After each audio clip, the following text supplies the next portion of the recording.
na. Sir, lakas CMD kayo. Meron ba kayong support, financial support from your political party? Wala akong alam eh. Oh. The only reason na pumasok tayo sa Lakas CMD... Para magkaroon ka ng... Hindi, kasi sinabi ng mga COMELEC lawyers sa akin, hindi ka pwede independent. Yes. Kasi independent and bago, that's nuisance candidate. Kailangan mo pa i-prove na yung capacity to ganyan. At ang hirap i-prove nun. Mahirap nga i-prove. Kaya that's the only reason. Kaya pinipray ko makahanap ng party. Nag-apply ako sa marami, hindi ako tinanggap. Ang tumanggap lang... Ang tumanggap lang si Kong Martin Romualdez. Wala siyang hiningi kahit ano.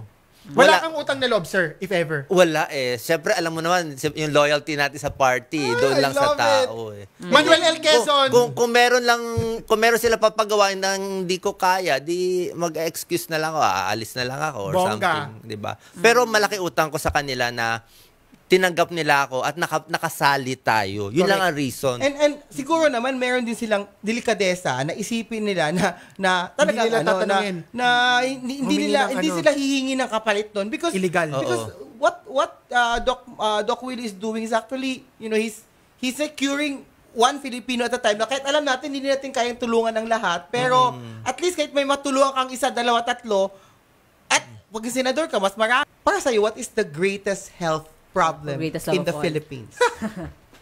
Greatest health problem? Pera. It needs to be solved. Wala silang pera talaga pangbili ng gamot. Or wala silang pera dahil nanakaw? Ganun ba yun?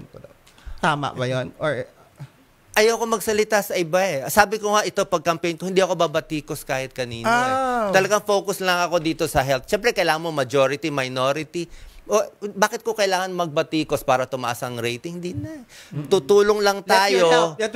Basta tutulong lang tayo. Kahit admin, kahit opposition, I'm willing to work with everyone. Pagbigyan natin yung kababayan natin. Thank you, Doc. So this is ito na yung last leg, Doc. We're giving you a few minutes, Doc. Yes. You can talk to our viewers and listeners. Your message for them. Bakit ka dapat ilagay sa Senado? Yan ang camera. Hindi ako marunong humingi eh. Never ako humingi. Basta, siya nagbibigay sanay lang ako magbigay, sanay lang ako magtulong. Para kung gusto nyo lang na may choice, ganito lang po. Ginagawa ko lang to para sa inyo.